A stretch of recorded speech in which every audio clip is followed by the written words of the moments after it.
താഴ്വര ഭാഗം 13. ശൈത്യകാലത്തിൻ്റെ പിടി പതുക്കെ അഴിഞ്ഞു തുടങ്ങിയപ്പോൾ താഴ്വര ശാന്തവും ആശ്വാസകരവുമായ ഒരു പരിവർത്തനത്തിന് വിധേയമായി. പ്രകൃതി അതിൻ്റെ പുനർജന്മത്തിലേക്ക് ജാഗ്രതയോടെ ചുവടുവെക്കുന്നത് പോലെ. മാറ്റം പെട്ടെന്നായിരുന്നില്ല, അതൊരു മൃദുവായ മന്ത്രണം പോലെയായിരുന്നു. കാറ്റിന് അതിൻ്റെ കാഠിന്യം നഷ്ടപ്പെട്ടു. പകരം ഊഷ്മളമായ ഒരു ആലിംഗനം വഹിച്ചുകൊണ്ട് അത് താഴ്വരയിലൂടെ സൗമ്യമായി വീശി.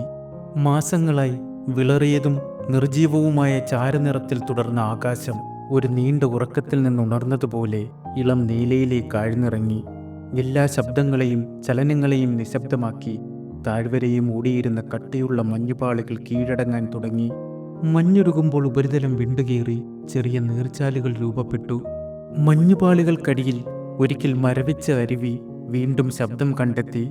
അത് മന്ദഗതിയിൽ ഒഴുകുവാൻ തുടങ്ങി. വെള്ളം കഠിനമായ ഹിമപാളികളെ തള്ളിക്കൊണ്ടുപോയി. ആദ്യം മൃദുലമായി മന്ത്രിച്ച ശബ്ദം ക്രമേണ താഴ്വരയിലൂടെ പ്രതിധ്വനിച്ചു. ശൈത്യകാല നിശബ്ദതയുടെ അവസാനം പ്രഖ്യാപിച്ചു. മാസങ്ങളോളം നിശ്ചലമായിരുന്ന മരങ്ങൾ പതുക്കെ ഉണരുവാൻ തുടങ്ങി. അവയുടെ ശാഖകളിലെ മഞ്ഞിൻ്റെ ഭാരമൊരുകി. ആകാശത്തേക്ക് സ്വതന്ത്രമായി നീണ്ടു നിൽക്കാൻ അവയ്ക്ക് കഴിഞ്ഞു. മരങ്ങളിലും ചെടികളിലും ചെറിയ മുകുളങ്ങൾ പ്രത്യക്ഷപ്പെട്ടു. ദിവസം തോറും അവ വലുതായി വന്നു. പിങ്കും വെള്ളയും നിറങ്ങളിലുള്ള പൂക്കൾ വിടർന്നു. സൂര്യൻ്റെ സ്പർശനത്തിന് കീഴിൽ ഉരുകുന്ന മഞ്ഞിൻ്റെ നനഞ്ഞ സുഗന്ധവുമായി കൂടിച്ചേർന്ന് വായുവിൽ പുതിയ ജീവിതത്തിൻ്റെ സുഗന്ധം നിറഞ്ഞു. കഠിനവും വഴങ്ങാത്തതുമായ ഭൂമി സൂര്യൻ്റെ ചൂടിൽ മൃദുവായി വെളിച്ചത്തിലേക്ക് നീങ്ങി.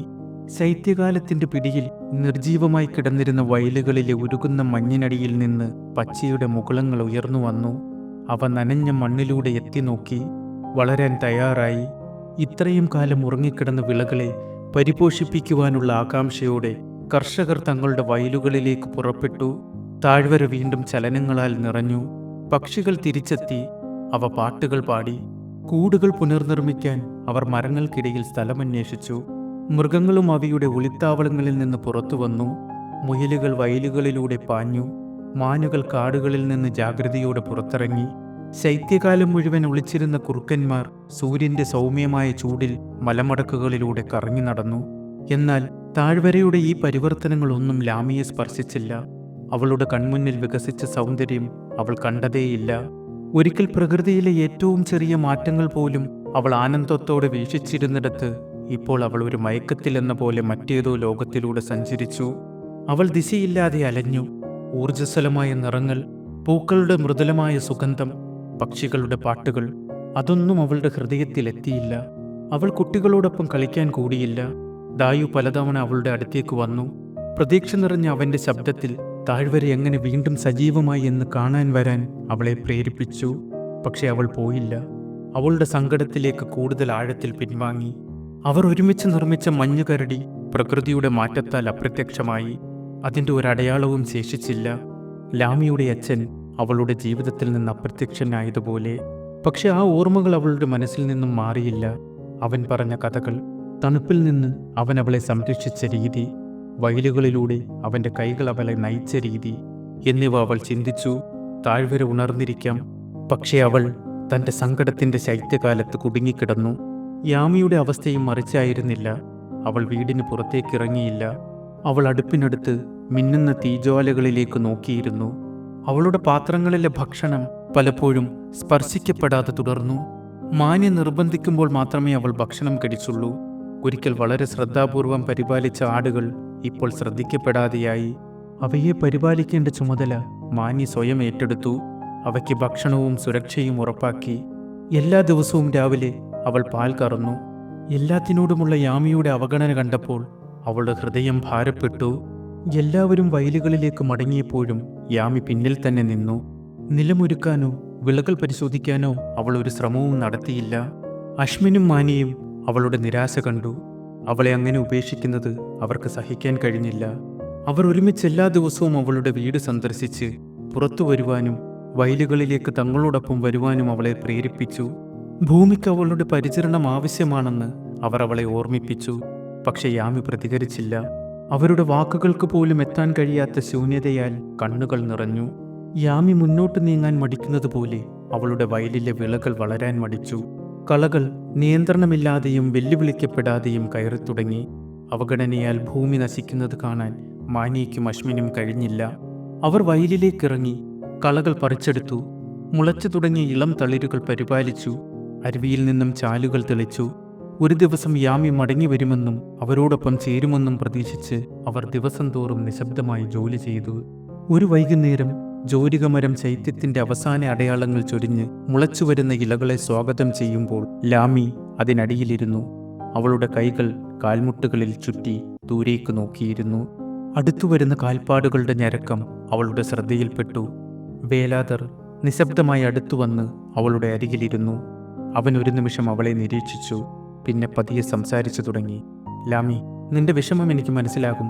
പാർവനുമായി നിന്റെ ആത്മബന്ധം എത്രത്തോളം ഉണ്ടായിരുന്നുവെന്നും എനിക്കറിയാം. നിന്റെ ഈ ദുഃഖത്തിന്റെ ഭാരം അത് മാറ്റാനാവാത്തതാണ്. വാക്കുകൾക്കത് കുറയ്ക്കാൻ കഴിയില്ല. പക്ഷെ ജീവിതം മുന്നോട്ട് പോകേണ്ടേ? നീ ഇങ്ങനെ ഇരിക്കരുത് ലാമി. നീ എഴുന്നേൽക്കണം.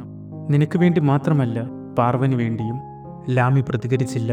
അവൾ നിശ്ചലയായി. അവളുടെ വിരലുകൾ അവളുടെ അരികിലുള്ള മണ്ണിൽ ചിത്രങ്ങൾ വരച്ചുകൊണ്ടിരുന്നു. വേലാത്തർ ശ്വാസം വിട്ടുകൊണ്ട് ശ്രദ്ധാപൂർവം വാക്കുകൾ തിരഞ്ഞെടുത്തു. ലാമി, നീ ഒരു കഴിവുള്ള കുട്ടിയാണ്. സൂര്യനെയും ചന്ദ്രനെയും നക്ഷത്രങ്ങളെയും ആകാശത്തിനപ്പുറമുള്ള എല്ലാത്തിനെയും കുറിച്ച് പഠിക്കാൻ നിനക്ക് ആഗ്രഹമുണ്ടെന്ന് നീ എന്നോട് പറഞ്ഞത് ഓർക്കുന്നുണ്ടോ? നിന്നിലെ ആ ജിജ്ഞാസ അത് അപൂർവമാണ്. എന്നിട്ടും അവളുടെ വിരലുകൾ അനങ്ങുന്നത് നിർത്തിയെങ്കിലും ലാമി മറുപടി പറഞ്ഞില്ല. അവൻ തുടർന്നു. ലാമി, കൂടുതൽ പഠിക്കാൻ നീ കേദിരിയിലേക്ക് പോകാൻ ആഗ്രഹിക്കുന്നില്ലേ? ഞാൻ നിന്നിലൊരു ഭാവി കാണുന്നു കുഞ്ഞെ. എനിക്ക് ശേഷം നീ ഈ താഴ്വരയുടെ ഗുരുവായി മാറുന്ന ഒരു ഭാവി. നീ പ്രകാശിക്കണം. അറിവും ജ്ഞാനവും ഇവിടെ കൊണ്ടുവരണം. നീ സ്വപ്നം കാണണം. ഈ ദേശങ്ങൾക്കപ്പുറം കാണണമെന്ന് പാർവൻ ആഗ്രഹിച്ചു. നിനക്ക് വേണ്ടിയല്ലെങ്കിൽ അവന് വേണ്ടി നീ അത് ചെയ്യുക. നീ നിന്റെ സ്വപ്നങ്ങളെ പിന്തുടരുന്നത് കാണുമ്പോൾ അവൻ നിന്നെ നോക്കി പുഞ്ചിരിക്കും. ലാമിയുടെ കണ്ണുകൾ മിന്നിമറഞ്ഞു. പക്ഷെ അവൾ ഒന്നും പറഞ്ഞില്ല. കണ്ണുനീറടക്കാൻ പാടുപെട്ടുകൊണ്ട് അവൾ മുഖം തിരിച്ചു. വേലാതർ തന്റെ സഞ്ചിയിൽ കൈയിട്ട് ഒരു തേഞ്ഞ തുകൽച്ചരട് ശ്രദ്ധാപൂർവം കെട്ടിയ കൈകൊണ്ടെഴുതിയ പുസ്തകങ്ങളുടെ ഒരു ചെറിയ കെട്ട് പുറത്തെടുത്തു. അവനവ അവളുടെ നേരെ നീട്ടി. ലാമി, ഇത് നിനക്കുള്ളതാണ്. ഈ താളുകളിൽ നീ അന്വേഷിക്കുന്ന അറിവടങ്ങിയിരിക്കുന്നു. ഭൂമി, നക്ഷത്രങ്ങൾ, ചന്ദ്രൻ, അതിനപ്പുറത്തുള്ള വിശാലമായ ആകാശം, നീ എപ്പോഴും അറിയാൻ ആഗ്രഹിച്ചതെല്ലാം. ഞാൻ നിന്നെ നയിക്കും. സമയമാകുമ്പോൾ നീ കേദിരിയിൽ പോയി കൂടുതൽ പഠിക്കണം. നിനക്കൊരു അപൂർവ സിദ്ധിയുണ്ട് ലാമി. ഈ താഴ്വരയിലെ മറ്റാർക്കുമില്ലാത്ത ഒരു കഴിവ്. പുസ്തകങ്ങൾ കണ്ടപ്പോൾ ലാമിയുടെ കണ്ണുവിടർന്നു.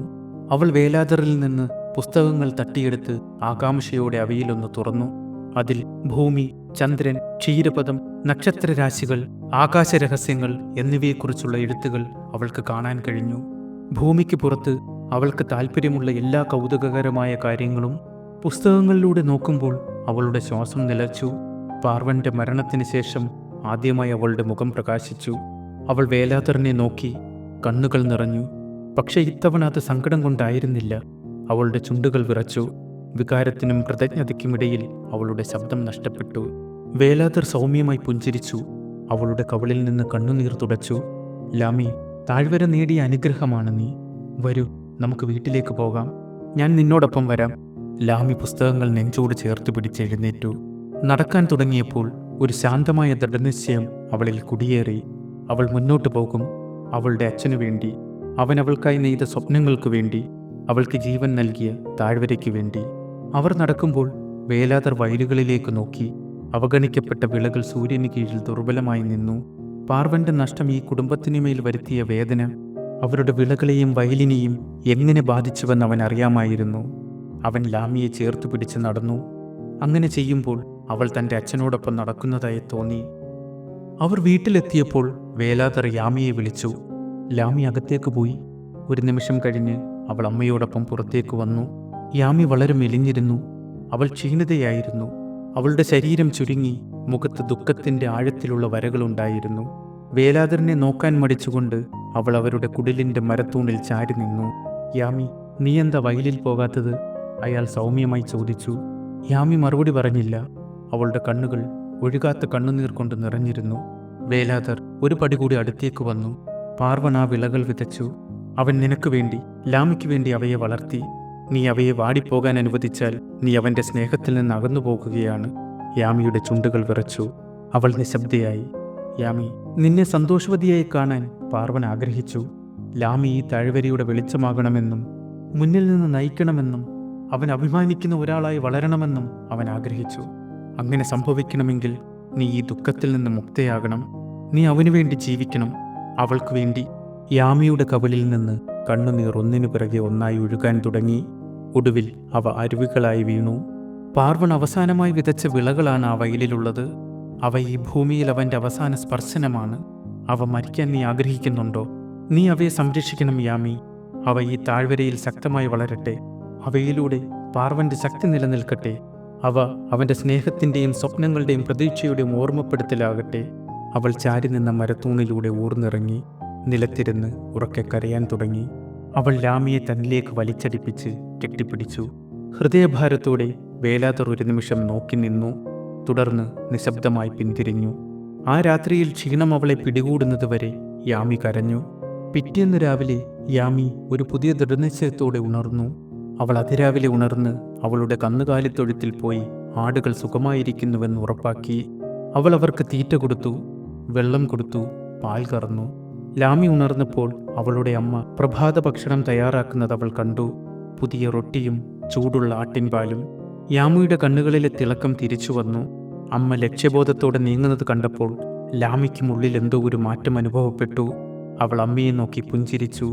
അശ്മിനും മാനിയും കൃഷിയിടങ്ങളിലേക്ക് പോകാൻ തയ്യാറെടുത്തപ്പോൾ യാമിയും തയ്യാറായി. അവൾ തൻ്റെ ഉപകരണങ്ങൾ ശരിയാക്കി കൃഷിക്കായുള്ള വസ്ത്രങ്ങൾ ധരിച്ചു. ഒരു ദീർഘനിശ്വാസം എടുത്ത് പുറത്തേക്കിറങ്ങി. യാമിയെ കണ്ട മാനിയുടെ കണ്ണുകൾ തിളങ്ങി. സന്തോഷം കൊണ്ട് നിറഞ്ഞ കണ്ണുകളോടെ അവൾ യാമിയുടെ അടുത്തേക്ക് ഓടിച്ചെന്ന് അവളുടെ കൈകളിൽ പിടിച്ചു. ലാമിയും സ്വയം തയ്യാറായി. തൻ്റെ ചെറിയ കൃഷി ഉപകരണത്തോടൊപ്പം വേലാതർ കൊടുത്ത ഒരു പുസ്തകം അവൾ മുറുകെ പിടിച്ചു. അവൾ ദായുവിൻ്റെ കൈപിടിച്ച് ഒരുമിച്ച് അവർ വയലുകളിലേക്ക് പുറപ്പെട്ടു. നിശ്ചയദാർഢ്യത്തോടെ അവർ അക്ഷീണം പ്രവർത്തിച്ചു. പാർവൺ നട്ട ഓരോ ചെടിയെയും സ്നേഹത്തോടെയും കരുതലോടെയും പരിപാലിച്ചു. വാടിയ ഓരോ തണ്ടും വീണ്ടും ശക്തി പ്രാപിച്ചു. വിശ്രമത്തിൻ്റെ ഹ്രസ്വ നിമിഷങ്ങളിൽ ചിരി വീണ്ടും വയലുകളിൽ പ്രതിധ്വനിച്ചു. ലാമി ദായുവിനോടൊപ്പം കളിച്ചു. ചില സമയങ്ങളിൽ അവൾ പുസ്തകങ്ങൾ വായിച്ചു. ഓരോ പുസ്തകവും ഒരു പുതിയ ലോകത്തിലേക്കുള്ള ഒരു വാതിലായിരുന്നു. ഓരോ താളും താഴ്വരയ്ക്കപ്പുറമുള്ള ഒരു സാഹസികതയായിരുന്നു. അവൾ വായിച്ചു, പഠിച്ചു, ചോദ്യം ചെയ്തു, ഉത്തരങ്ങൾ തേടി. വേലാതർ അവളെ ജ്ഞാനത്തിലേക്ക് നയിച്ചു. ഓരോ ദിവസം കഴിയും തോറും അവളുടെ അറിവ് താഴ്വരയിലെ സ്വർണ്ണ സൂര്യന് കീഴെ വിളകൾ പോലെ വളർന്നു. വൈകുന്നേരങ്ങളിൽ അവൾ അമ്മയോടൊപ്പം ജോലികയുടെ കീഴിൽ സമയം ചിലവഴിച്ചു.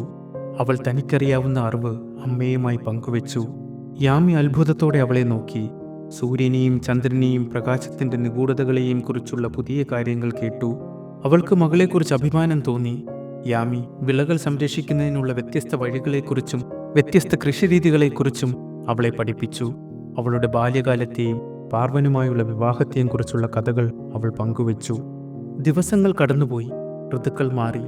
ഒരിക്കൽ അവൾക്കുണ്ടായിരുന്ന ജിജ്ഞാസയോടെ അവൾ ഓരോ മാറ്റത്തെയും കൗതുകത്തോടെ നോക്കാൻ തുടങ്ങി. വിളകൾ സമൃദ്ധമായും ആരോഗ്യത്തോടെയും വളർന്നു. വയലുകൾ സമൃദ്ധമായ വിളവ് നൽകി. ആ വർഷത്തേത് അവർക്കതുവരെ ലഭിച്ചതിൽ വെച്ച് ഏറ്റവും വലിയ വിളവെടുപ്പായിരുന്നു. കളപ്പുരകൾ നിറഞ്ഞു കവിഞ്ഞു. തൊഴുത്തുകൾ നിറഞ്ഞു. ആടുകൾ പെരുകി. കാലം അവരുടെ മുറിവേറ്റ ഹൃദയത്തെ സുഖപ്പെടുത്തി.